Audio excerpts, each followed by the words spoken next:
Yeah.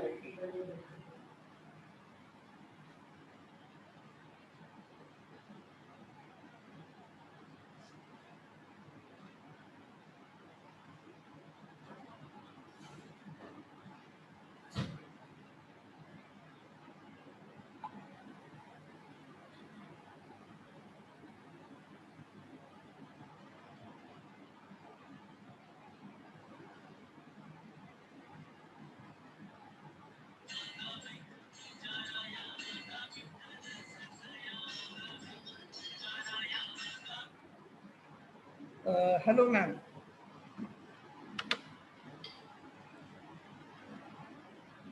Hello.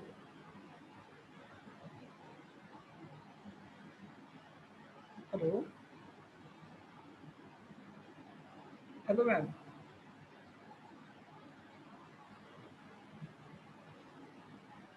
Good afternoon, ma'am. I'm audible.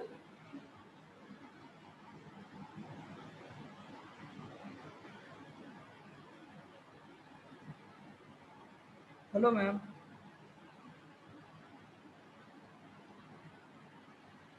Hello.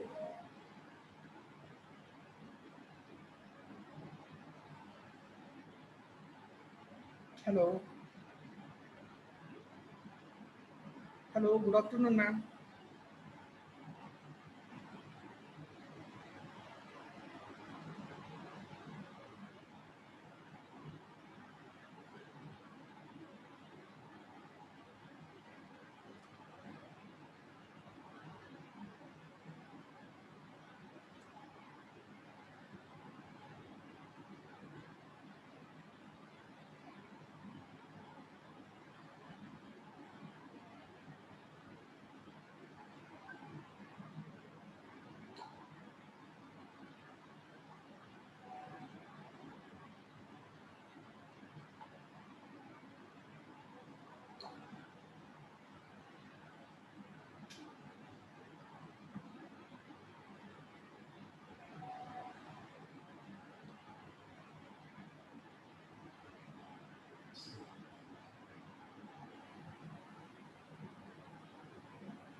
Hello, ma'am.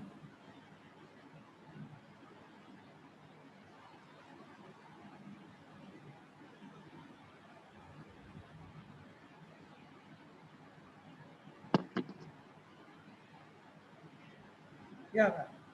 I'm audible. Yeah, you Good, are. good afternoon, ma'am. Good afternoon. Very good afternoon. Yeah. Lekin I wait for 5 minutes. I'm going to set my screen. Yeah, no problem, ma'am. I have not allowed anyone to the meeting right now. Okay, fine. Let me try these things first. Yeah, yeah. Okay, okay. Because I'm going to join from my phone and my computer. Okay, no problem, ma'am. Okay. Let me see. Let me see. Let me see. Okay. हाँ सोच ही रही थी तो मैंने अब बताओ already शुरू हो चुका है ना वैसे तो अभी लेकिन वी आर जस्ट कैसे शेयर करूं ये कॉपी किया था ये तो मैंने कर दी join I am already there है ना लेकिन अब इसमें शेयर ये है ना इस ये क्यों नहीं आया ओके ये अब ये अच्छा अब शेयर स्क्रीन ये शेयर ठीक है अब इनसे पूछती हूँ मैं पूछूं इनसे कहाँ से अच्छा तो मेरी आवाज किसमें ये अच्छा हाँ है स्लाइड शो है okay okay Doctor, can you see the screen? Can you see the? Yeah, ma'am. Yeah. Yes, ma'am. Okay, ठीक है. Right. Can we start? Yeah, sure. Okay, ma'am. Thank you. Yeah. Okay. Yes. Doctor, listen. Yeah, yeah, ma'am. If I go little past, or if there are queries, kindly tell them to. They can ask the queries at the end of the presentation. Yeah, ma'am. Yeah, Or ma'am. if I am going little fast, then you can just interrupt me in between. No problem, ma'am. I will inform the Are people the to knowing Hindi also, or they want me to converse only in English? only in English, ma'am, because they are from South India. Okay. Many of them. No Yeah, yeah. issues. No issues. Yeah, No ma'am. issues. Yeah. ठीक है, ठीक. Thank you, ma'am. Thank you.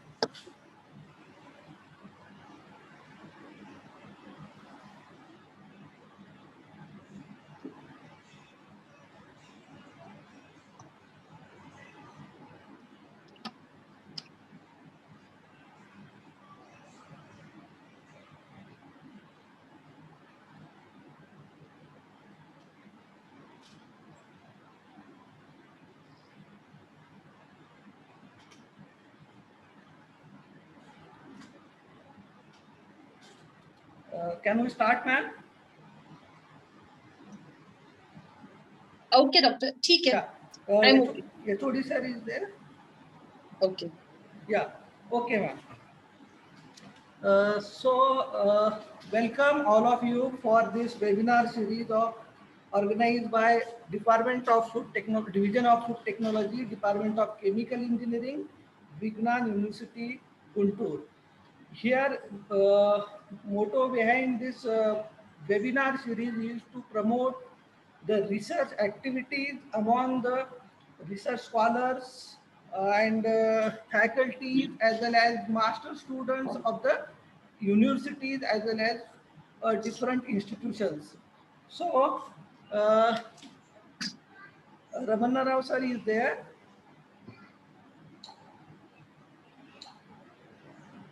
Yes, yes, I am there. Yeah, sir. Yeah, sir. Sir, I may request you to yes, give the some focus on this webinar series, behind the webinar series.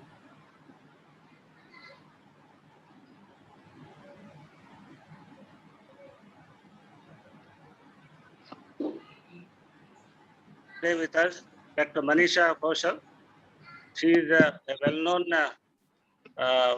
post-harvest technologist working in the Y.S. Parimar University of Horticulture and Forestry, Solan, Himachal Pradesh. She is working as a senior scientist, and when we contacted her, she has readily accepted our invitation to deliver a talk under this seminars. And we are really thankful to her for honoring our request and accepting our invitation. Even though the time gap between our invitation and this lecture was very little, even then she has readily accepted our invitation. And our Vignan University is now conducting this kind of webinars by eminent scientists and eminent researchers in more advanced subjects for the benefit of the faculty as well as for the students. And whatever the current developments are there in the respective fields, so that way the seminars are being conducted in almost all the areas of the studies that we are having in our Vignan University. And this is the way we are having today this seminar by that seminar is a kind of a talk, expert talk under the webinar series by Manisha Kaushal. Madam, I really appreciate your readiness to accept our invitation with very short notice.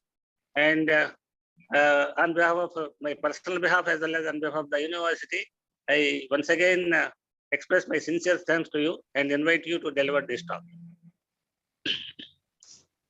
Thank you, sir. Thank you, sir. First of all, during this COVID pandemic, I wish you that you all are hale and hearty at your places, and I wish the same for your families too. And rather than, I feel obliged that you choose me for this, for just this lecture, because I am going to telling you what the research activities have taken place in under my university in my department. So that may just be an overview of the work which is undergoing in the temperate zone, basically in the state of Himachal Pradesh. So I may just be adding a few of the knowledge of the work which has been done in Dr. Y.S. Parmar, Noni University. So I shall be starting with the topic which has been allotted to me was the post-harvest management of fruits and vegetables on the whole. But then I talked to Dr. Dinkar and I said that would be a huge topic and it would be create a mess up in this presentation. So I would be focusing mainly on the vegetable part for now. And if later on in any other lecture, it may be focusing on the fruits also.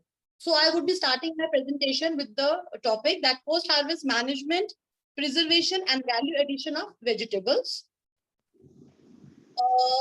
If we see the horticulture Indian scenario, the area under horticulture is basically around 25 million hectares, and out of which the fruit area is 6.5 million hectares, which gives the production of 98.57 million tons. Similarly, the area under vegetables is 10.3 million hectares, from which we get the production of 185 million tons.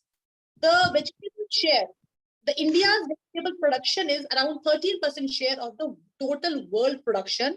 And similarly, the fruit production accounts for about 12% of the world's fruit production.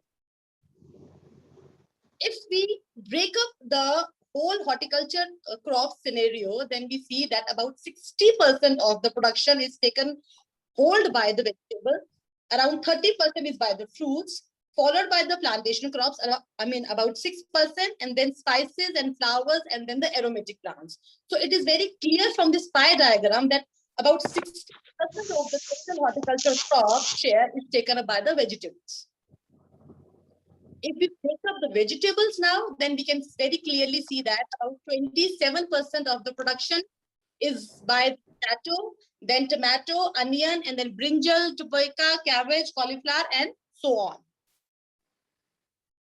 Scenario is that the Asia dominates fruits and vegetable production by about 60% of the global share. The top 10 producers of the vegetables are, number one, as we all know, is China, followed by India, then USA, Turkey, Egypt, Iran, and India ranked second in the production of tomato, potato, onion, cabbage, cauliflower, broccoli. The leading vegetable producing states are UP, West Bengal, MP, Bihar, Gujarat, Maharashtra. According to ICMR, Indian Council of Medical Research, about 280 grams of fruits and 300 grams of vegetables should be consumed per day by per person. And then the losses, although we rank second in the production, the losses of fruits and vegetables in India are basically equivalent to the annual consumption. Sorry for the interruption, madam. Your voice is very low, madam. Okay. Please look into that. Okay, fine. I start again. Kindly let me know, sir, if it is okay. Little closer, you may have to move to the mic. Okay. Which is okay. It is okay, sir? Yeah. It's Now you. Okay. I don't know. There is some issue somewhere. Okay. No, it's check. Okay. If others are getting clear voice, it's okay. You can carry on. Okay, continue. So the Indian post-harvest losses of fruits and vegetables are basically equivalent to the annual consumption of fruits and vegetables in UK. So you can well imagine that although we are number 2 in the world, but the losses are at a very high level, that the amount we lose or the amount which is lost is basically the consumption in UK. So although we are in number 2, but we have not maintained that number 2 level due to the post-harvest. Type பண்ணி வாட்ஸ்அப்ல அனுப்பிச்சிடலாம். நல்லா இருக்கும். நீ எழுதிட்டு எனக்கு கொடு. Any issues, sir? Any issues?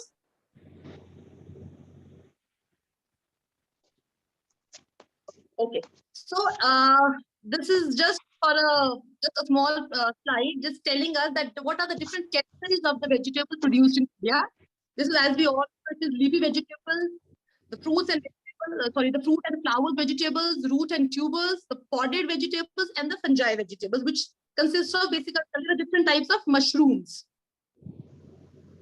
Now, This is a post-harvest losses. A survey was conducted by CIFIT Ludhiana in the year 2018-19, and the Noni University was also part of that study, in which the different ECRIP centers, as I am working under ECRIP, the different ECRIP centers all over the country, the 30 centers all over the country, they were part of the study, and on the basis of the survey and the calculation part, the different crops from different states were taken to find out the percent post-harvest losses. So the post-harvest losses basically takes place at different points, like at the point of grower, in the field itself, at the point of collector, at the wholesaler, retailer, and so on. I have just pointed out here what is the total number of, what is the total percentage of loss which occurs in different commercial vegetables. And this is the latest data. After 2018-19, no agency has done the data on post-harvest losses. We were the part of this data, this study, this survey. This survey clearly says that the highest number of loss which occurs in tomato, which is around 12.5%, then followed by cabbage and cauliflower and then mushroom, whereas the minimum harvest losses occurs in the starchy vegetables. As we all know, because of the low moisture content, the losses are less in case of the starchy vegetables. We all know that the on the basis of the production, we are at number 2. We have good amount of the whole climatic. We have different variety of vegetables all around the year, but still we have a very high amount of post-harvest losses. So there are basically 2 methods to minimize the post-harvest losses. Number 1 is the handling part, the post-harvest handling, the post-harvest handling of the fresh commodities. And number 2 is the processing or the value addition of the fresh commodities. Moving ahead, in case of the fresh commodities, in case of food, although we have this drawback that in India, still a lot of work has to be done for processing varieties. Normally what happens in India is the varieties which are not used for table purposes is generally used for processing. So that aspect has to be taken into consideration, as in case of the foreign countries, there are special varieties for processing purposes. In case of tomato, the varieties with higher TSS is generally taken for the preparation of purees and ketchups and sauces and pulp. Whereas in India, the variety of tomato which gets little ripened up, whether it has the moisture content of more than 90%, that is generally used for the processing aspect. So the improvement has to be done, although success has been made in some parts. The carrot and the tomato cultivars, which has high carotenoid content, they have been developed. Cultivars with a higher TSS and a longer shelf life, they have been developed to some extent. I am not sure whether they are in the market or not. Then potato cultivars, yes, they are there and they are commercially present, low sugars, with low sugar and ginger, less fiber content, has there in the market. Now, the pre-harvest treatment says that the use of malic hydrazide 2 to 4 weeks before the harvest can be used for sprout to inhibit the sprouting in case of onions. And then in case of market preparations, the different graders have been developed by different institutes. The waxing, sponging, and dehydration grading unit by Subtropical Horticulture Institute of Lucknow has been developed. Now this was basically the post-harvest management. Now further moving to the preservation aspect. The most simplest and the most commercial and the most viable method of preserving the vegetables is by preservation in the brine solution, in the salt solution. In this case, the vegetables in the glut season, they are procured, and after basic washing, cleaning, trimming, they are put in the salt solution. And when during the lean periods, they are used, especially in case of pickles. So this is one of the most commercial and most viable method of preservation of vegetables, followed by drying of the vegetables. Once the vegetables are taken in the glut time during the low cost, then they are dried. Vacuum drying is very expensive. They are mostly solar dried or cabinet dried. And then they can be used for soup in case of Maggi pouches, in case of different products. Then heat treatment, the different heat treatment given are like canning, bottling, and like MTR packets are there. They are there. And the vegetables, because we know that the pH of the vegetable is on the higher side, so they cannot be, they have to be processed under pressure. That is the basic principle of preservation of basically a high pH product. As compared to fruits, which has a low pH, they can be processed at a pasteurization temperature. But for in case of vegetables, they need to be sterilized. They need to be heat processed at 121 degrees C to destroy the spores of the most heat resistant microorganisms. Then moving to freezing. Freezing is basically a very, very expensive technology, but it is generally used in case of commercially, it is used in case of the peas. The frozen peas are available in the market, but now the frozen vegetables are also there in the market. So they can be procured from the market and they can be used for the preparation at home, because the women, they are now in job and they have very less time. So these technologies are definitely adding an input to the home. They are adding a huge benefit to the working women nowadays. Then moving to fermented vegetables like sauerkraut and gherkins. So this is an overview of some of the research work which is going or which has taken place. Now this is the flow diagram or the sequential diagram of fresh fruits and vegetable production technology. This work is being done in the Institute of Ludhiana, PAU. I have just taken from there so that I just need to give you an overview of what research has been done, is being undertaken in the North India. So this is basically the technology or the methodology to tell how the fresh cut fruits and vegetable production is undertaken. The fruits and vegetables, they are selected during the glut season when the rates are not very high. Then they are washed in the potable water. Then they are disinfected. After that, they are either peeled or cut or sliced, whatever the fruit or vegetable type is. Then again, they are washed, air dried, for the reason that the moisture plays a main role for the spoilage, as we all know. So they are air dried and they are stored under the refrigeration conditions till they are not sent to the market for sale. So these are the pictures of the products which are cut and they are packed in the food grade packaging before they are either sold to the market or they are undergoing the refrigerated conditions. And shrink wrapping of capsicum says that the shrink wrapped capsicum can stay for 25 days under ambient conditions and about 46 days under the cold conditions. Similarly, broccoli can stay for 7 to 8 days, and like okra can stay for 9 days, although we all believe that this adds to the cost. But for nowadays, we have all seen in the malls, in the all the bigger malls, the grocery section contains the vegetables which are well displaced, which are well displayed, and we are not minding to buy these vegetables because we know that they have been disinfected, they have been washed, they have been trimmed, and they have been sorted out.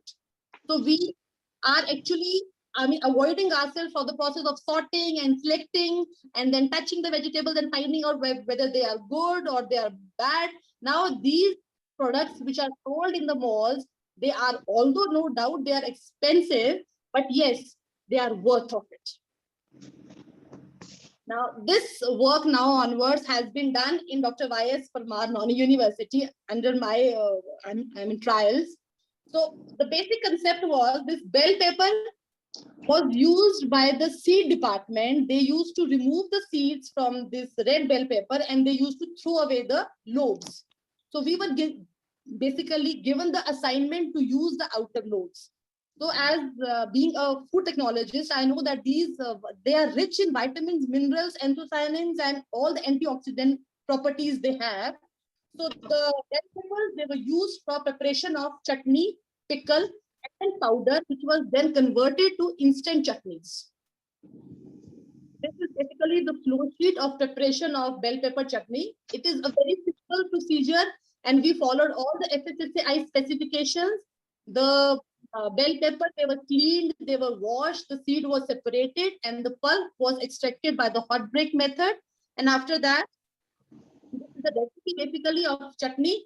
And after that, the onion and the garlic and ginger, they were added to it in the weight quantity. And then it was served for the sensory evaluation. This bell pepper chutney scored good ranking as compared to the tomato chutney. It has a typical range of capsicum which was liked by the people because it was a novel product. Now we normally sell them in our non-university as per the demand, as per the availability of the raw material also. So this is the recipe of this bell pepper chutney, and we were following the FSSAI specifications of adding the fruit content. Then moving to bell pepper pickle. Similarly, like bell pepper chutney, the bell pepper pickle, the California Wonder red color bell pepper was used for the preparation of pickle. In this, the bell peppers were blanched for a period of just 1 minute and it was air dried. The recipe of the pickle is similar as in case of we follow for other vegetable pickles. We added ginger and we added the garlic.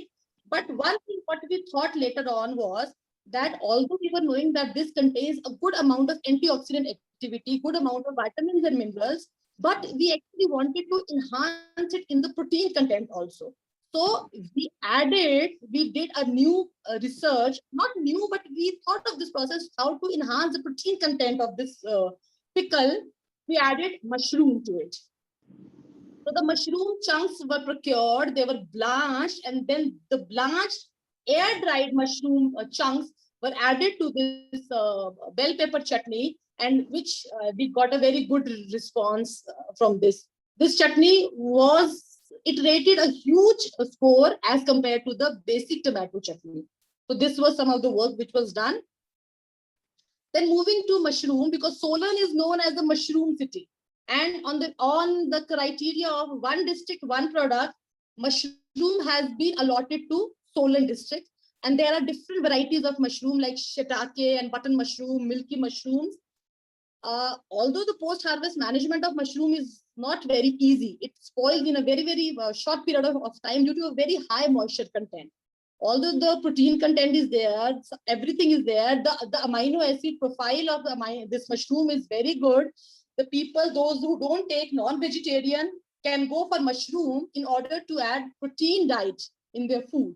But the main drawback of mushroom is a very, very short shelf life. So the research part basically consisted of, this was how the mushroom is harvested and like how to twist and then remove the mushroom from the straw. The another component, what we took care was basically to convert the mushroom immediately into mushroom powder. So that was the basic research what we did. And then we standardized the different concentration of the mushroom, which could be added to different conventional products. So this is basically what we did was, for example, the mushroom flour was prepared by washing the mushroom, lotus mushroom or maybe the button mushroom, and then blanching it for a period of 4 minutes, because mushroom has a very fast browning concept. The enzymatic browning takes place very fast. So the blanching period was standardized for 4 minutes, then followed by dipping in cold water, and then KMA solution and citric acid solution to maintain the color and the firmness of the mushroom, and then sulfiting. That was basically, it was sulfiting and not sulfuring. It was dipped in a solution of KMS, followed by drying, and then it was converted to mushroom flour. This mushroom flour was added into different conventional products. And as we all know, mushroom does not give a very, but the mushroom has not got any color or has not got any very typical of, taste or flavor if it is added in a very particular concentration. So the different concentrations, they were formalized, it was standardized, and we could get a success in adding the mushrooms in different products like bread, biscuits, papad, pastas, and nuggets. Badhiya.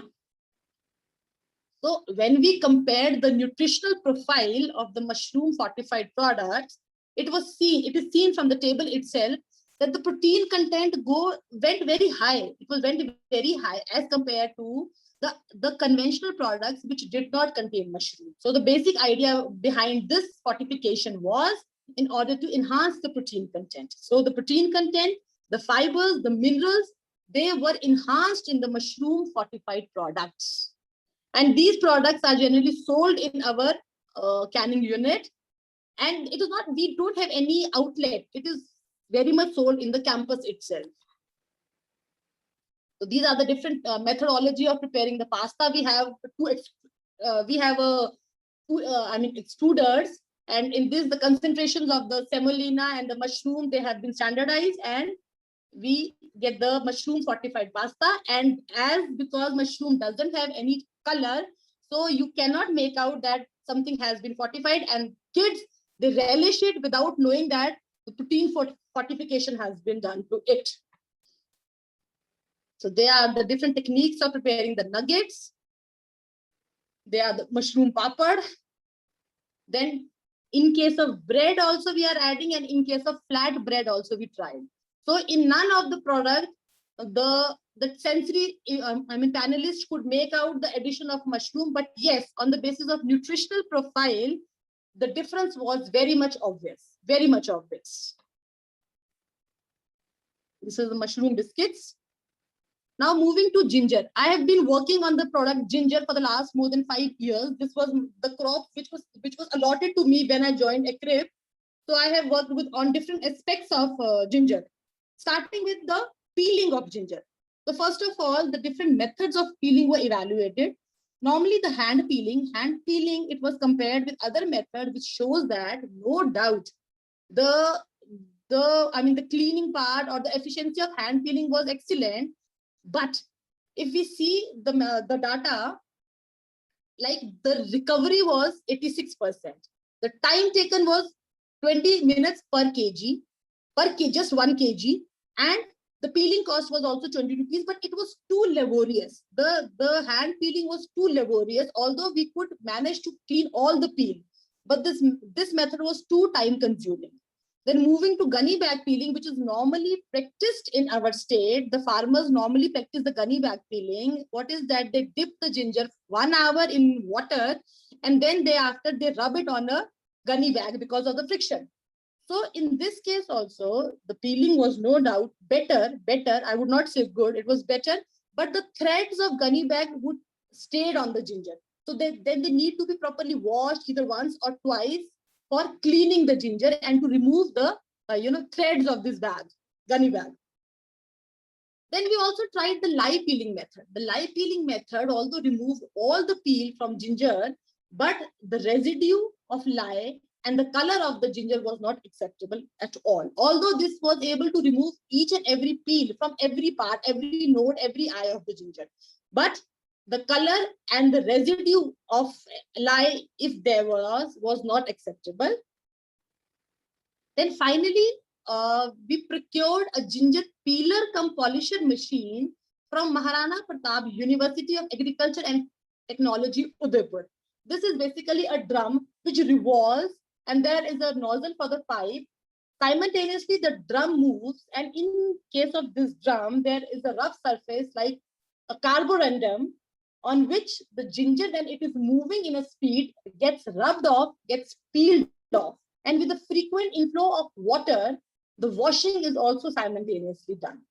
So the peel removed was very less, the efficiency was very high, and this process was not at all laborious. So commercially, we just recommended our farmers during different training programs also that this is one of the most commercial and the most viable method for the peeling of ginger. Now, after standardization of the peeling, the different products which were prepared, which were standardized, were candy, cookie, lollipop, jingoli, and jelly candy. Jingoli, as we all have eaten hajmola in the market, we prepared this jingoli tablet by adding more concentration of ginger apart from different constituents. The lollipop has been prepared by incorporating ginger powder or ginger oleoresin or ginger juice, and we have filed a patent for it also. Then there is ginger candy, jelly candy, cookies. Now, if we talk about cookies, about 12% of the ginger powder flour was added in the basic recipe of the cookies containing maida and atta and sugar and oil. And just 12% of the ginger powder, after baking, it got a tremendous response, because normally what happens when we make any new product, when you also make any new product, we try different concentrations, maybe 1, maybe 2, maybe 10, 20, 30. And the first thing what we do is we first go for the sensory evaluation. So on the basis of sensory evaluation, we came out to the concentration of 12% of the ginger, which was acceptable by the panelists. After 12%, it was very harsh to consume. So the 12% of the concentration of ginger powder in the flour was acceptable by the panelists, and on the basis of nutritional also, as we can see, the phenol concentration of the cookies supplemented with ginger was about 3 times higher as compared to the conventional or the control cookies. Similarly, the antioxidant activities and the fiber content also increased by the supplementation of ginger powder. Then the appetizing tablets or jingoli or hajmola, it was prepared. And this is the flow sheet. About 25 grams of the ginger powder was added, and the binding agent used was gulkand. The rose petal gulkand was used as a binding agent. And we have a pressing machine. We have a tablet forming machine. And with the help of the tablet forming machine, the jingoli was prepared. And this also found a good response. Then this is the lollipops. We have filed a patent and we have received the patent number also. In this, the lollipop, the conventional recipe of the lollipop has been replaced by honey and ginger powder. About 4% of ginger powder was added to the basic recipe, and we also tried with juice also. The water content was completely replaced with the ginger juice. We also tried ginger oleoresin. About 0.1% of ginger oleoresin was also used for the preparation of the ginger lollipops, and we made the kids try this lollipop so that to study the harshness of this lollipop, but the concentration of the ginger powder used was not at all harsh for the kids to take it. And with the addition of honey, it was more of a cough treatment. A throat, just a cough treatment was more focusing on that. Then similarly, the jelly candy was prepared. Normally the candies which comes in the market is like pectin and sugar, but we tried to add ginger in this so that it gives some of the therapeutic properties. The ginger was added in the form of either powder or juice or oleoresin. The powder part, if you are able to see in this picture, the powder part in the candy was also liked because that was a new thing. Normally the candy is transparent, it is transparent, but the powder in the jelly, which could be seen by the naked eye, was also liked by the panelists. Then another work which was done on ginger candy was the anthocyanin enriched ginger candy. The ginger candy is one of the most oldest products of ginger. It is one of the most conventional product of ginger. So what research was made into this was the normal recipe of ginger candy was basically, supplemented with an anthocyanin rich component, plum, because plum is a crop of Himachal or Punjab or North India, and which has a very high concentration of anthocyanins. So the ginger rhizomes, they were peeled, they were sliced, they were blanched in 1% lime juice, and after blanching, the pores got open. This is the osmotic dehydration plant which has been fabricated by Noni University, and we have also filed a patent for this.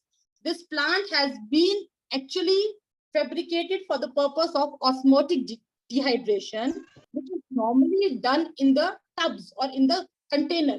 So we have fabricated this plant, this pilot plant, in this, the fruit or the vegetable, which is generally intended for osmotic dehydration, moves at a very slow RPM so that the syrup, it sticks to all the parts and osmosis takes place at a very good efficiency rate.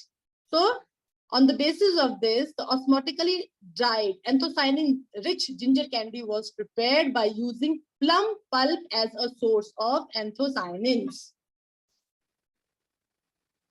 Then moving to the next crop, tomato is also one of the crop of HP. Now, as we all know, tomato has a different stages of harvesting. The different stages are green stage, breaker, the turning stage, pink, light red, and red stage.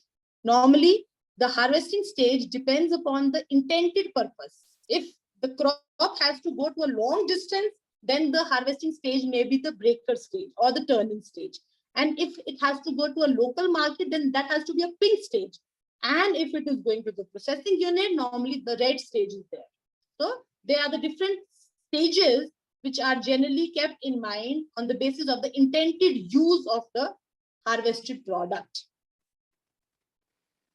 Tomato juice is one of the most commonly product of tomato which is prepared. What work was done in Nani University was, okay, this. Now, you all know the difference between ketchup and sauce. Basically, the ketchup, Basically, the ketchup is a product which contains exclusively tomato. We do not add any other product in case of ketchup. It is the main raw material for this is only tomato. Whereas in case of sauce, we can supplement it by different products. For example, what we did was we added, apart from tomato, we added plum pulp, apricot pulp, pumpkin pulp, or kult. Kult is one of the dal. It is one of the pulses grown in HP, which has a very good nutritional value. So this kult, this dal powder was used in case of the sauce. So as I mentioned, ketchup is a product, is a tomato product which contains only tomato as a base material apart from spices and sugar. Whereas the sauce can contain different products like plum pulp, apricot, chili, pumpkin, etc. So this innovation, this research was done in Nani University. We blended the tomato puree with different fruit pulps. Moving to potato. Potato, a lot of work has been done here also on this potato part. Apart from chips and French fry, the flour and the starch of potato was used to prepare the instant tikki powder, instant halwa powder, custard powder, etc. This is a basic flow sheet. We have not, designed a flow sheet for flour. The standardized recipe of potato flour has been taken and the flour was extracted. After the flour extraction, the starch was also extracted by the standardized method, which has already been there in the papers. Now, this potato starch and the potato flour was used for the preparation of different instant products like instant halwa, in which the potato flour was added. This is the whole complete flow sheet for the instant halwa. Then instant tikki powder, in which the potato flour was added. Then the custard powder. This all work has been done in Nani and this has been published also. Then pumpkin, because pumpkin, as we all know, is a very good source of beta carotene and ascorbic acid. So the different products from pumpkin includes pickle, chutneys, jams, and candy. And instant pumpkin halwa mix and instant pumpkin soup mixes have been prepared, have been standardized. This is the recipe for the preparation and the preservation of pumpkin candy, in which the pumpkin, it is been procured, it is peeled, it is cut into cubes, and then the cubes, they are pricked. And after pricking, it is dipped in the sugar syrup, and the TSS of the sugar syrup is increased eventually, not at one go, so that the shrinkage doesn't take place. And then at 70-degree breaks, it is kept for 2 weeks. And then later on, after 2 weeks, the TSS is raised to 75 and then drained and dried and then packed in the pouches. Similarly, the recipe for the pumpkin chutney has been standardized. Then moving to carrot. Carrot, as we know that the extraction of juice, the leftover carrot pomace contains a good amount of nutrients. About 40 to 42% of the vitamin A is still there in the carrot pomace. So the recipe standardized was that the carrot pomace was first steam blanched by adding 2000 ppm of KMS, and then this steam blanched carrot pomace either was converted into shreds or was made into a complete powder, which was used for the preparation of different products. The carrot pomace, which is ultimately a wastage, but because of the good amount of nutrients still present in it, was used for the fortification in different products as a source of fiber. So this is a schematic diagram for the drying of carrot pomace. After the extraction, after the peeling and washing and the juice extraction, the carrot pomace is pre-treated with blanching and KMS and then drying. After drying, we get either the flakes or we get the powder form. Then from the carrot pomace, the different products which were prepared was the spread, the carrot spread, the spiced beverage, the gajarela mix was also prepared by using the leftover carrot pomace. These are the pictorial representation of the different products which have been prepared from the carrot pomace, gajarela, the spread, and the spiced beverage. Then actually we have a separate lab for the fermentation of the products also. The different fermented products, the different vegetable-based fermented products are the gharkin and the sauerkraut and the kanji. The vegetables such as carrot, radish, cucumber, etc. in the natural state can be preserved with the help of the lactic acid fermentation. Although in our country, we do not have much taste for the fermented products, but no doubt it is a good appetizer. It is a good appetizer in the foreign countries, as I have been told. I have not visited yet. In the foreign countries, it has been told that these fermented products, they are like probiotics. So they enhances the appetite. So the people love the fermented products. There also in India, the pickle which is prepared has to be like in the oil and with the masala and with all those things. But yes, the fermented products definitely serve as a purpose of probiotics and they enhances the appetite. So the lactic acid fermentation, as we all know, it has a probiotic effects. The flatulence reducing activity, it affects the immune system. They are rich in fibers, minerals, vitamins, and they are able to break down some indigestible compounds such as the sulfur compounds in case of onion and garlic. The kanji, as we all know, is a fermented product. Sauerkraut is a fermented cabbage product in which the cabbage, they are made into shreds like this. The raw cabbage, it is basically after washing, it is trimmed, the shredding is done and the salt is added to this shreds cabbage to a concentration of 2 to 2.5%. And with the addition of salt, the water comes out by osmosis and the fermentation, the lactic acid fermentation takes place. And this fermented product serves as a pickle. Later on, after the lactic acid fermentation has occurred, this cabbage is removed, it is cooked, and to this some of the rye or some of the spices may be added to enhance the flavor. So these are the different products which have been prepared in our Noni University, like process of lactic acid fermentation. Certificate to lewa class attend vegetables, and at the end I would like to conclude that the vegetables can successfully be utilized for the development of different quality confectionery and bakery products. They have an immense potential for the preparation of novel products in the market, because keeping in mind the COVID pandemic, now for the last more than 1.5 years, we all have come to know the actual value of fruits and vegetables. Till then, we were like on and off, we were having some junk food, some vegetables, some dal, and some fruits. But now for the last 1.5 years, I think we all of us has made a point to add the fruit and vegetable in our diet. So there is an immense scope in the position of vegetables. This will not only lower down the losses, the entrepreneurship also. So I would thank on this note.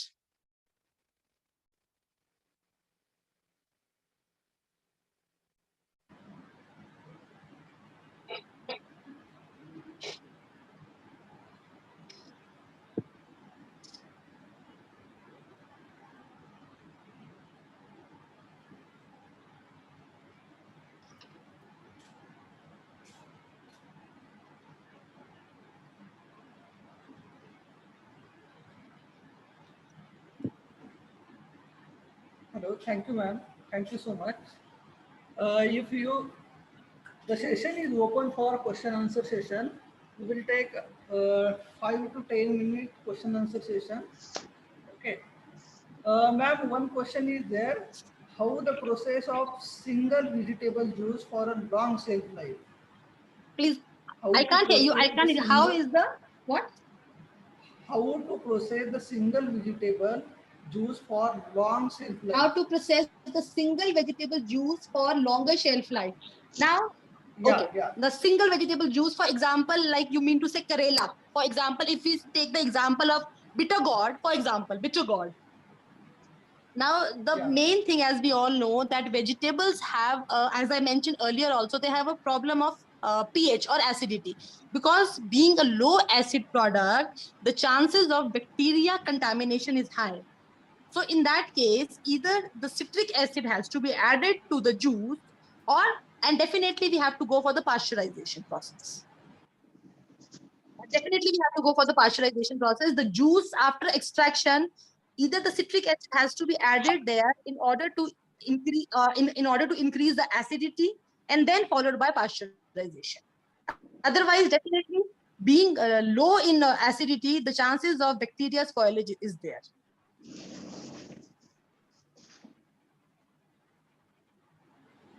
Okay, ma'am. Thank you. Then anyone? Yes, madam, I have one question. It is related to the preservation of the fruits and fortification of the, preservation as well as fortification of the vegetables. In the recent times, under the emerging technologies, vacuum impregnation, people are talking more. Can you throw some light on that? On what's a vacuum impregnation? Yes, yes, yes. Sorry, sir. Sorry. I may not have that experience of vacuum impregnation. I have not studied this. I'm so sorry, sir. So it's okay. It's okay. I'm so sorry. Ma'am, next one question is there. Is canning effective at home scale? What, sir? What, sir? Is canning effective at home scale? No, not at all. Canning cannot be effective in home scale, because it is only canning which cannot be done in the home scale. Because for undergoing the canning, the huge infrastructure is required. Number one, cans itself are very expensive. Number two, there has to be a complete canning line, right from the flanger to the seamer to the sealer to the exhaust box to the broiler. There has to be a complete canning line. Canning cannot be done at home at any stage, not at all. Canning cannot be done. Canning, Yeah, ma'am. complete canning line. There has to be a complete canning line with a boiler operated, system, and that everything has to go, because you cannot can one or two products, one or two cans at a time. The canning goes in a lot. It is commercially undertaken, because you normally can which is procured from the market is flat. They are flat cans. Then by using the reformer, they are made into the cylindrical form. Then after the flanging is done, then after flanging, one side of the lid is placed. That is seaming is done. Then after seaming, the canning process takes place. You need to add the fruits or vegetables, whatever you have thought. Then appropriately, either the sugar or the syrup or the brine is added. Then sealing or proper exhausting has to be done in the exhaust box. The can has to move through an exhaust box to remove all the oxygen and to create the vacuum. Thereafter, the complete sealing is done, and then processing to be done under autoclave, under process. When the vegetables are to be, canned, they are processed under autoclave, under pressure. So canning cannot be done at home at any stage. Yeah, ma'am. One another question is there. Why sodium benzoate is used in chutney preparation instead of citric acid? No. Sodium benzoate and citric acid, they are not a substitute to each other, not at all. It is sodium benzoate and potassium metabisulfite, KMS, they are the preservatives. Citric acid is an acidulant.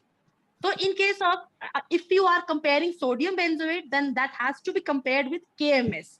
In case of tomato products, we do not add KMS. We always add sodium benzoate, because KMS or potassium metabisulfite has a property of bleaching the color. So make it very sure that in case of the tomato-based products, the sodium benzoate is added as a preservative. And as far as citric acid is concerned, citric acid is used as an acidulant. And in case of chutney, if we are using an acidulant, it is mostly acetic acid or vinegar. Uh, Excuse me, ma'am. Good afternoon. This is Dr. Kalyan from Thapar University, Punjab, Mechanical Engineering. Okay. Acha, you have joined this PPT, but you are an engineer. So Yes, this topic does not relate to you in any ways. yes, ma'am. I'm working on food-related things. So Okay. I have a doubt. So, like related to this UV light, gamma ray on food processing, do you have any idea? Like, is this good for processing these vegetables by using these methods? Sir, actually, some work has been done on irradiations, no doubt. Yes, The ma'am. spices Yes, ma'am. of, in case of India, they are irradiated for export purposes. Yes, ma'am. But we have been teaching this topic for students in the last more than 10 years. This process of irradiation and the principle of irradiation. But till date, what we know teach the students is that the package has to include that logo on it, the food which has been irradiated. So, but other than in the market, yeah, in the commercial level, I haven't seen through any commercial product which has been irradiated and which is in the market. I have also worked in PAU for around 2-3 years. In At that time, we used to irradiate our seeds of citrus for creating mutation. Yes, ma'am. Basically. So, Actually, as far as the field simultaneously, we are working on electron beam, ma'am. So Acha. electron beam irradiation techniques are also there, parallel to the gamma and UV light. UV light, आजकल बहुत ज़्यादा हो गया था, but right now because of this pandemic, so non-destructive techniques irradiation processes are using. Yes, So sir. Yes, sir. out of interest, I'm asking you, ma'am, because even though it's not related to me, but I'm No, working. that's perfectly all right. So that these topics are definitely a part of now with the coming time. I think in the coming time, after this pandemic, that now it will be a part of daily life that in the malls also, the vegetables which we are going to buy might have gone through the ultraviolet rays. Because this is happening in many of the institutes, what Ma'am, the vegetables are coming, they are being passed through these rays in case of to make it sure that we are disinfecting them. But ma'am, conversely, we don't have this technology in our non-university. ma'am, only one question. I don't want you to waste your time. I just have one doubt. Is there a UV disinfection varies from organic product to inorganic product? Vegetable, is it organic, inorganic? Is there any differences are coming? But organic and inorganic is a part of pre-harvest, basically. Yes, ma'am. Yes, ma'am. So that's why. Inorganic is basically an is a pre-harvest concept. The production takes place under the organic or inorganic conditions, but that has to be very, very specific. The land, right from the soil, right from the raw material, with the seeds which are you using, they need to be organically, because it Okay. means that has to go from like you need to track the basic progeny of the seed, whether that is organic, then followed by the soil that has been used, which has not been treated with any chemicals for the last so many years. Then the land which you have selected, the outside land, I mean, there has to be some distance that up till this distance, no spray has been done. So it is the pre-harvest, but the conditions are pre-harvest at that time. Once the produce has been harvested, then it gets into the category of post-harvest. Then that has to be taken in by the post-harvest management, different techniques of what is the cost of the basic raw material. If you have a basic raw material, say onion or say potato, and which every household should have it, you cannot increase the cost by adding to these processes. You cannot go for ultraviolet radiations and you can add 10 rupees per kg of a cost, because tomato and potato and onion are a basic household raw material that everyone should have. Yes, Or ma'am. the So keeping in mind the cost of the final product is very important. Very important. Thank you. Thank you so much, ma'am. Thank you. Thank you, doctor. Thank you. Hi, this is Dr. Kadam Patel. To add on to the Dr. Kalyan's thing, if you're using the UV radiation just for the sterilization purpose, you have to be very mindful, because the UV radiation can also affect the nutritive compound of all the vitamins and minerals there. So you have to be very careful about that. Yes, Dr. Kadam Patel, he is a professor of biochemistry from Singapore. He is very much interested to have his presence in all these kind of seminars related to the fruits and vegetables. So as soon as I sent him a message, he immediately said, "Sir, I would like to participate in this." So he is here with us. We are very happy. Thank you very much, Dr. Kadam Patel, showing interest as well as participating in this event. Thank you, sir. Thank you, sir, Yes. for clearing doubt. Thank you. Yes, continue with the questions. But I may not be adding too much of the knowledge to this. I mean, after this presentation, I would be glad to hear from you people also. I am not very old to this. Organization, but it was just just a glimpse of the work which we have been doing here. It's not that I do not know everything about post No, but one harvest or thing, food madam, science. see, the topic you have chosen for today's lecture, it is quite interesting, not only for the sake of subject, but is also from the point of economy of the farmers. Because in our country, as we know that we are losing a lot of fruits and vegetables because of not having the proper knowledge of this, how to preserve them, and also due to the lack True, of sir. True. food processing industries. So in that True. Very condition, true. it's always preferred when in the particular season, particular vegetable is coming plenty, we can convert this into different other forms, and that is value addition. That is what you have chosen for today's topic, and you have spoke on that how they are different, like starting from your ginger, your mushrooms, all these things you have converted into different other forms, which may be used during unseason also when the material is not available in the fields or in the market.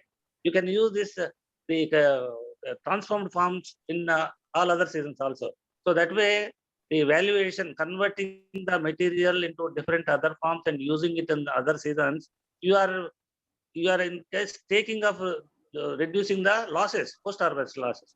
That is the main idea behind this value addition. And Government of India as well as all the state governments are now putting this in their main agenda for reducing the post-harvest losses. So that way, I think you are very aptly chosen this topic. Actually, the topic which was initially assigned to me was the new techniques in the food processing. So I told her that this is not because I would just be copy pasting the PPTs. Yeah. In that way, I would just be copy pasting the PPTs from the different sources and just putting it in front of you, and I would be having that confidence of telling, because that is not my field.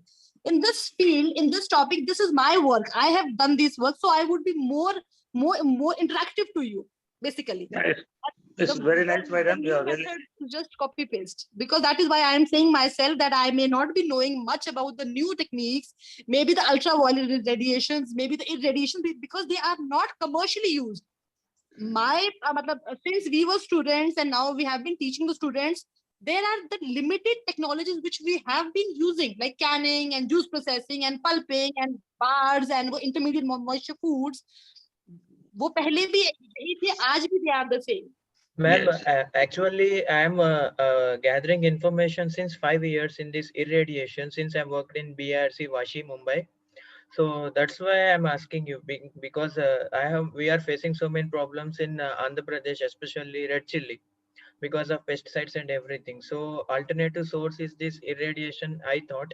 So on that I'm working on it. So but sir, what is the amount of losses in case of red chilies? How much is the loss in case of red chilies? Ma'am, in the year 2016 or 15, we have lost around 300 tons of red chili due to pesticide issue.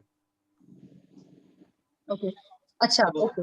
Pesticide means the residue part. The Yes, residue ma'am. part Yes, ma'am. pesticide. Yes, ma'am. So even though we can't do removal of pesticide with irradiation, but we can add value addition. As per my knowledge, if I'm wrong, please excuse me, ma'am. Okay. So I'm gathering information, collecting everything. So recently government also started giving license for 50 industries all over India. So that's why I'm asking, is there any value like irradiation if we done? So that's why my question is like, if the product is, if it is an organic and inorganic. So that's why I have asked this question to you, ma'am. Sir, I think the very learned men are there in this this presentation, and they would also, I don't know, they could also agree to me that organic and inorganic is a pre-harvest concept. What Yes, I believe that takes place during the growth period of the product. The land, the soil, the seed, the lack of fertilization, everything. So irradiation is a post-harvest method of preservation. What I have studied, what my concepts are, sir, they can add to my knowledge also. Thank you. Thank you. Thank you so much. Madam, with us we have Professor Papparao Podile, Vice Chancellor of Hyderabad University. He is also very much interested in the line of fruits and vegetables and their post-harvest preservations and all. If he is there, I would like to request him to give his comment on this. Professor Papparao. Thank you very much. I am very much there. Yes, please give your remarks, sir. I have joined this webinar after receiving your link. Thank you. Sure whether I can join or not, but I could adjust my schedule, and because of the, as you rightly said, because of my interest in the topic, both from research point of view and also as a farmer, from both the angles, I am interested in this kind of a topic. I think Madam has given a very good account of the various things that she is quite familiar with, and where she engaged herself in research activity for a long period. It's a quite informative lecture.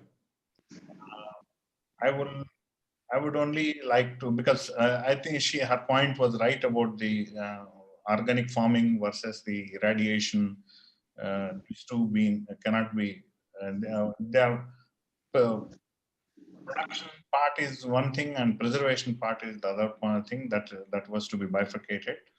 And what I wanted to ask Madam is a very, very simple point, because she is more, you people are more into this area.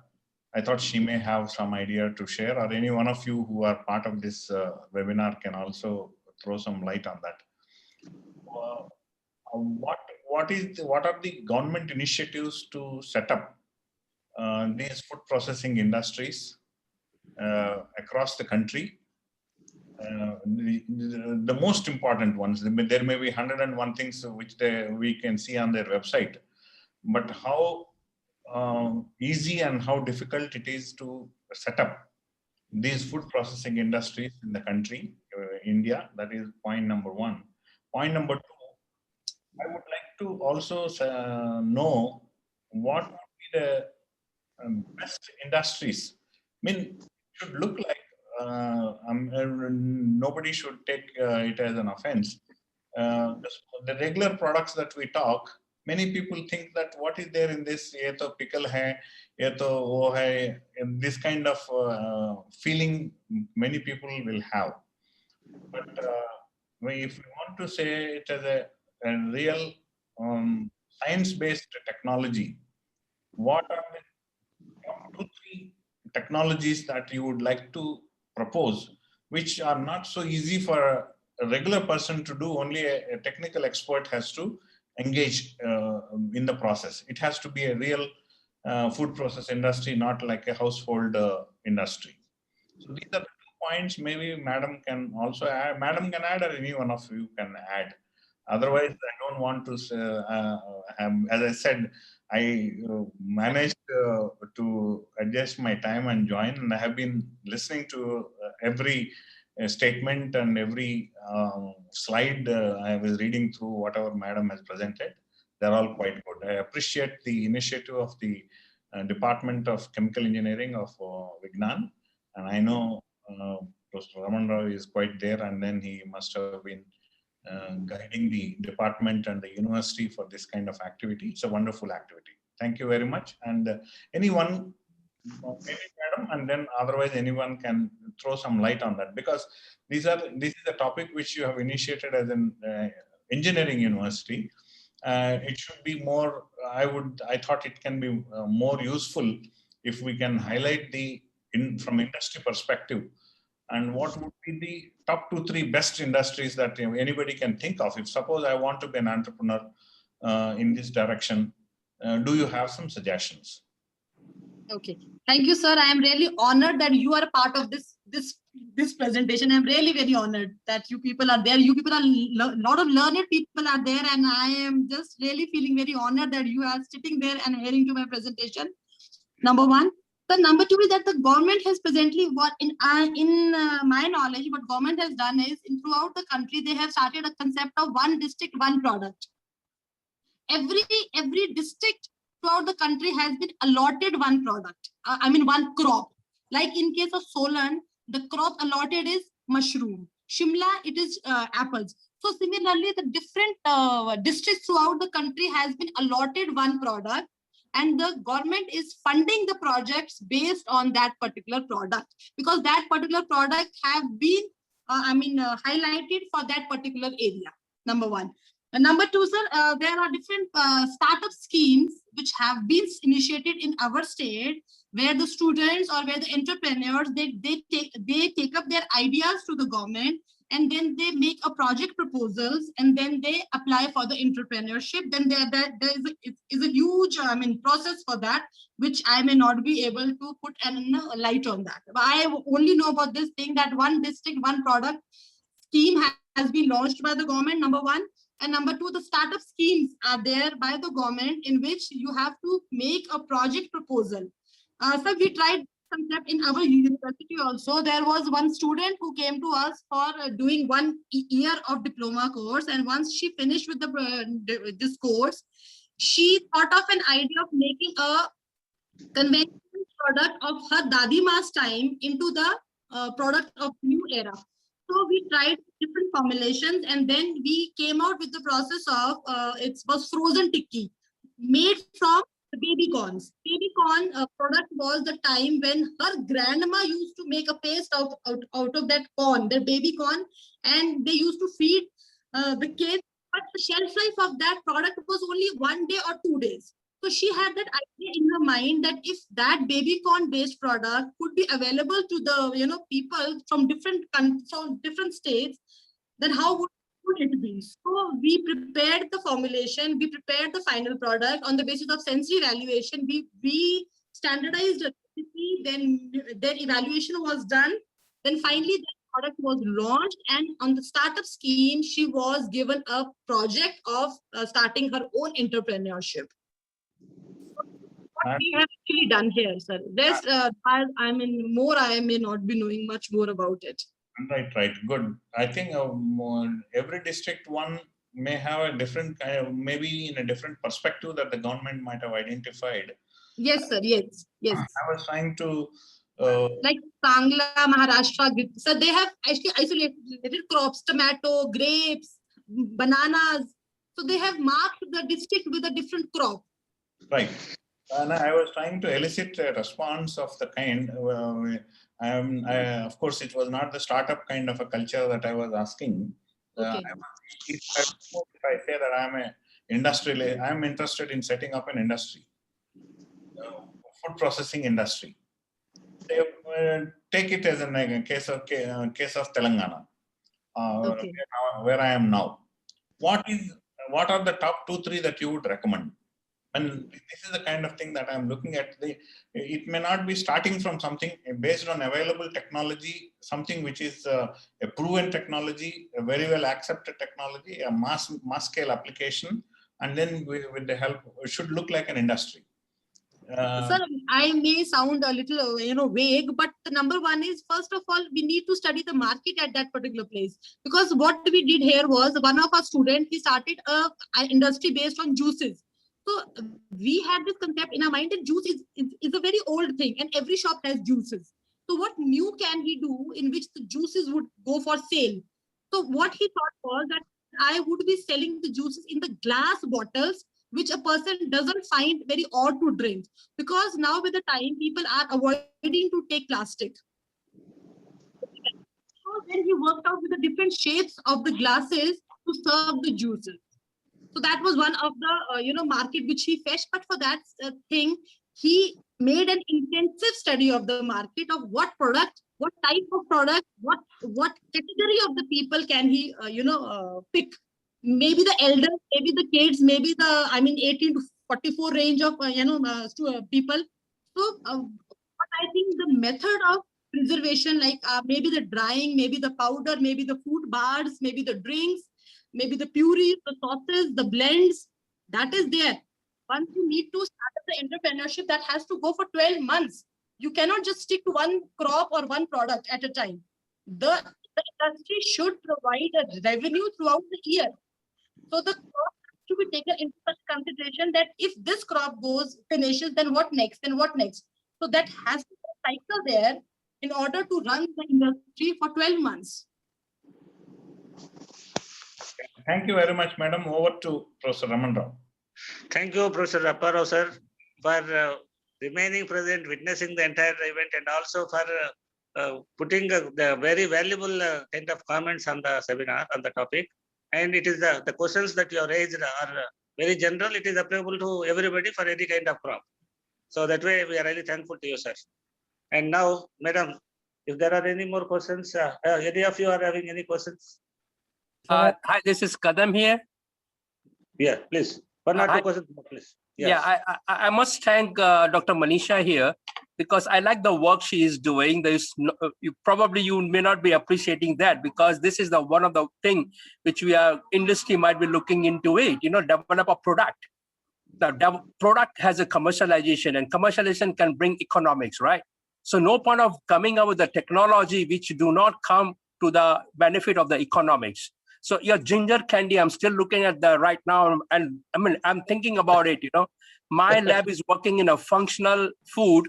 So Prof. Apparao, you are looking for some of the product ideas, right? The simple ginger candy which is used here, prepared by Dr. Manisha, can be put it in a market as a medicinal plant product, right? Because it helps to relieve the cough.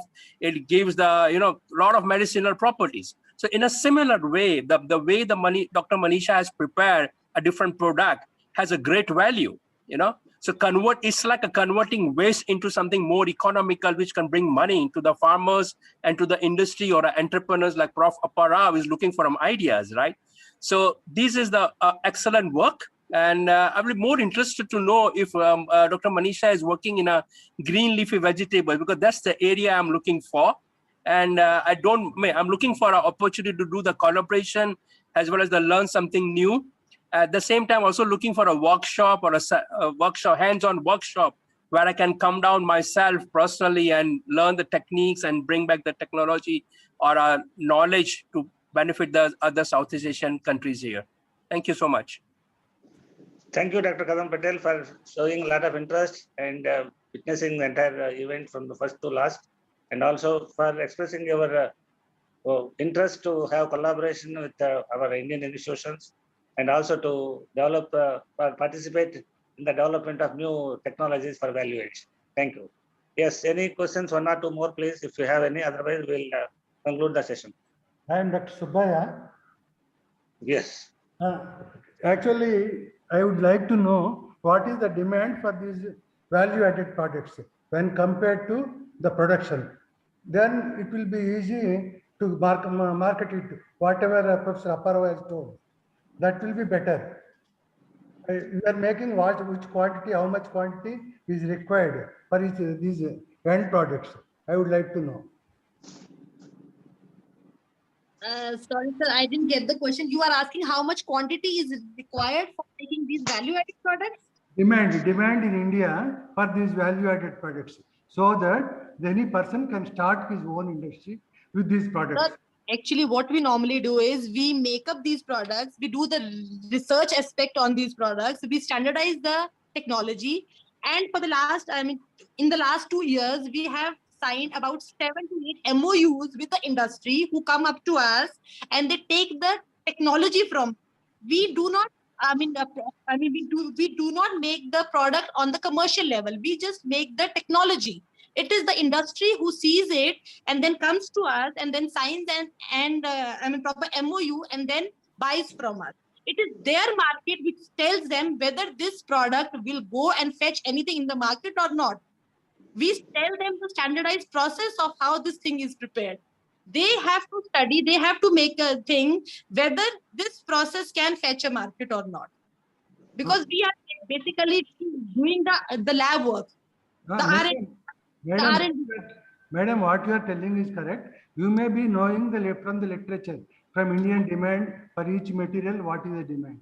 That is no. Sir, there is still no data which can tell us that how much ginger candy is required in the market. Okay. Okay. Your lecture is very good and interesting. It is useful Thank you, sir. for Thank you. farmers. Thank you, sir. Thank you so much. So many byproducts. Even farmers are getting losses. This is the thing which I want to tell. Actually, Thank you, sir. I am Gopalan from Central University. Actually, this post-harvest management, mainly the wastage, India, if you see it, the yield is cultivation is very good, the yield is very good, but we are not able to manage properly. The post-harvest management is very, very important. The 50% loss is there. That's what we scientists, we do the research on that one. And then, wastage is less, or minimizing the loss. That's it. I think remaining the market value, all the thing the industry only can manage, sir. Yeah, we can give technology to the company. We can transfer the technology. They can do the better job. How much quantity? What is the thing which is really market is required, which we really scientists may not be knowing, sir. Thank you.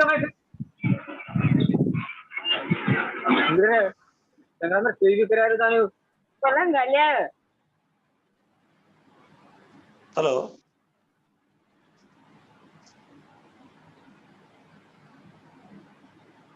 Hello. Hello, Hanji sir. Yes, any other participants having any questions, or otherwise you people can contact madam through our mail ID, and then you can discuss the other issues. Now, I think I take this opportunity to conclude the session and also thank Sir. Amisha. Yes, anybody else is there? Yeah, sir. Sir, before concluding that the session, I will summarize the session. Yeah, please. Ma'am, hello, ma'am. Manisha, ma'am. Hanji, yes. Yeah, ma'am, we got more than 500 registration for our webinar, and more than 150 participants attended this webinar, and this webinar is very much helpful for us as well as researchers, as well as farmers, and also for the government institutions and government organization to make the policy which is related to the, you have already discussed. This program is started by PMFME, Prime Minister Formalization of Micro Enterprises, that is based upon these small products, local products, and they are trying to make this product as a local like this. So this is very useful for us, ma'am. Thank you, ma'am. Thank you so much. Thank you so much. Thank you so much. I am obliged. Thank you so much. If my presentation and the work which we are doing here actually made to see you to see something inside, I am really thankful to that. I'm really thankful. Ma'am, thank you so much. Thank you so much from Dr. Kalyan from Thapar University. We would like to contact you very soon, ma'am. Thank you so much. Thank you, sir. Thank you so much, sir. Yes, if no more comments are there from anybody, I would like to conclude the session by thanking Manisha Madam immensely for accepting our invitation and for delivering our excellent talk with all the possible illustrations, illustrated accounts she has presented on the value addition of the vegetables with her personal experience and also sharing our personal research. So we are highly thankful to you, Madam, and also to all the participants of this event. All the participants of this event. There are participants from all over the country, not only from the country, even from Singapore and even from US.